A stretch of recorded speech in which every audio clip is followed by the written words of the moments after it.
Hi, welcome back to Examining Life. Thank you so much for tuning in to another Thought Experiment Thursday. My name is Amanda, and today's thought experiment is called Bursting the Soap Bubble. And the inspiration for this thought experiment is the Allegory of the Cave in The Republic by Plato. First, I will give a summary, then I will lay out the philosophical themes, and I will end with my analysis. I also want to give a big thank you to my patrons and subscribers, and before we start, if you haven't already, please subscribe. Summary. This thought experiment is about the Wethersfield sect, which required its members to live a very secluded life. Only the leader was allowed to have contact with the outside world. The members were told to believe that soap operas were a depiction of reality, and soap operas were the only thing that the members were allowed to watch on TV.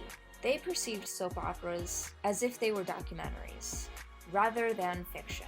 Most members were born into the commune, so it was easy to maintain this false sense of reality. One day, a member named Kenneth escaped from the commune. While he was out, he realized that they were not actually in Wethersfield, but actually in Grenada Studios. When he returned to the cult, he told his newfound knowledge to a few of his fellow disciples, but he was instantly dismissed. He was reprimanded for leaving the commune and told how unsafe it was out there. He was then chased out and forbidden from being a member of the commune. So the philosophical themes that I'm going to discuss today are reality, knowledge, and perception. There are also some ethical claims that you can make in this thought experiment, but I'm not going to discuss those today.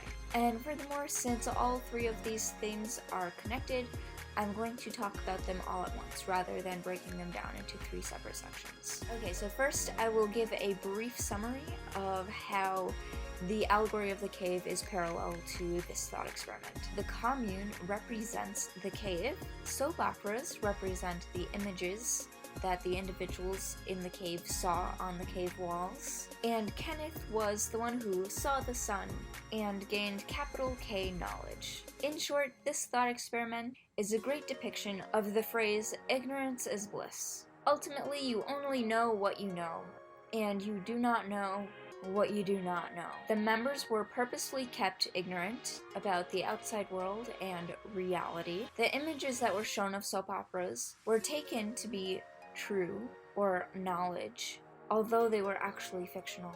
And this was done intentionally by the leader of the commune, given that one of the core elements to soap operas was all of the drama.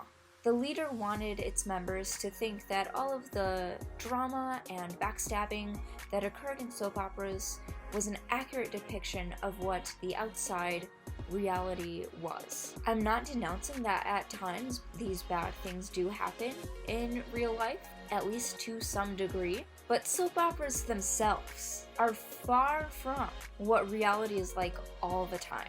Whatever reality might be. Regardless, the leader wanted the members to think that the outside world was horrible, and to maintain a sense of how wonderful it was in the commune, because they were secluded.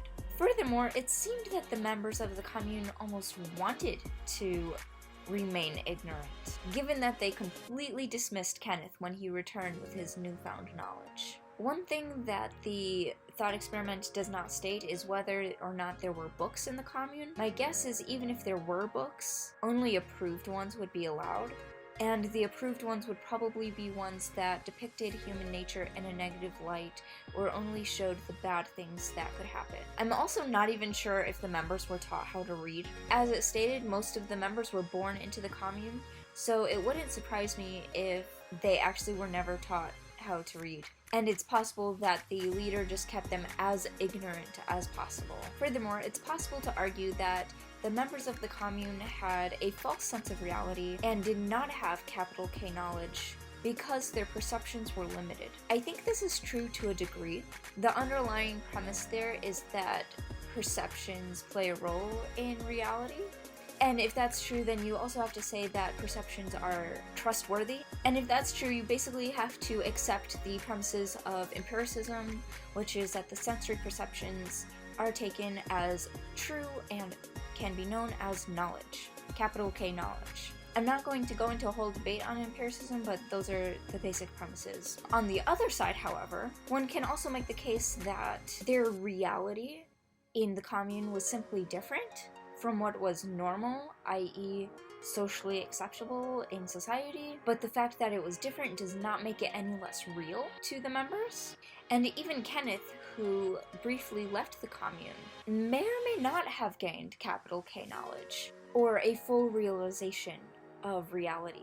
Although this is what is depicted in the thought experiment, that he did gain a full realization of reality and capital K knowledge. However, learning the town that they were actually in, or what the town was called, I don't think is necessarily enough for him to actually know reality. And that's only one portion of reality. Wouldn't necessarily call that reality. I don't know. I mean, that's debatable. Maybe that was necessary for a full context of reality, but then the other part is like, it's not really reality. It's only a little piece of reality. So how many little pieces of reality do you need to have a full picture of reality? Do you need 100% of the pie, or do you need 50% or 51%? Let's take this a step further and apply it to our lives. We only know what we know. Is ignorance inherently a bad thing? As the saying goes, ignorance is bliss. Shouldn't we almost want to be ignorant because it's so blissful? Don't we want to live in a blissful lifestyle? I mean, that's kind of how the other members in the commune were once they fully rejected Kenneth. They knew that their ignorance was bliss and did not want to have a true sense of reality, because if they did, they would perhaps be less blissful. However, there are also obviously some very knowledgeable people in this world, but even those individuals do not know everything. Even those who are very knowledgeable have some degree of ignorance. What can people do to broaden their sense of reality and lessen their ignorance? Can we even recognize our own ignorance? If we can recognize our own ignorance, presumably we can make a conscious effort to change it. However, if we can't recognize our own ignorance, then how do we ever become less ignorant? Okay, I'm going to give an example, and I am not being political here. I am simply stating an experience that some individuals have in America. My intention is not to offend anyone, but simply use this as an example.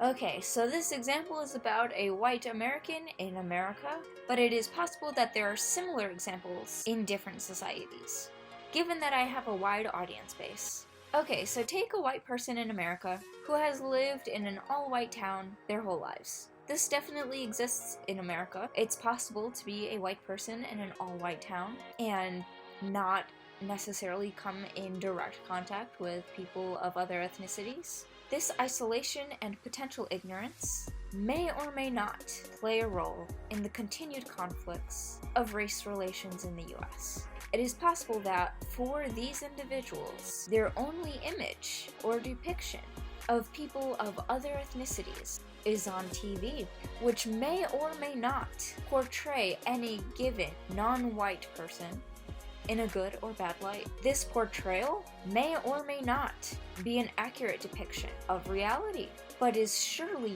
not a depiction of everyone in any given group in the US. How does this white person become less ignorant of members of non-white American cultures if the images on TV are not enough to be considered reality? Is this isolation and potential ignorance a problem? Should it be changed? If so, what is needed to enact such change? If there are only white people in their town, where do they meet a non-white person and become genuine friends with them?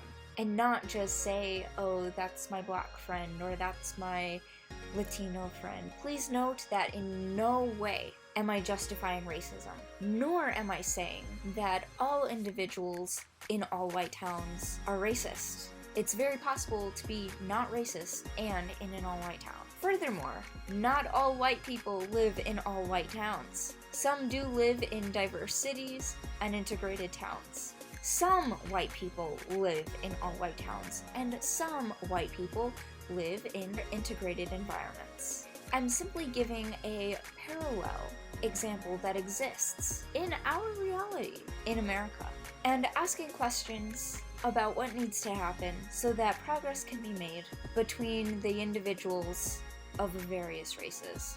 Thank you so much for watching Thought Experiment Thursday! What do you think of this thought experiment? What is your philosophical interpretation? Let me know in the comments below. If you enjoyed today's video, please subscribe, comment, like, and share! Stay tuned every Thursday. Thank you! Bye.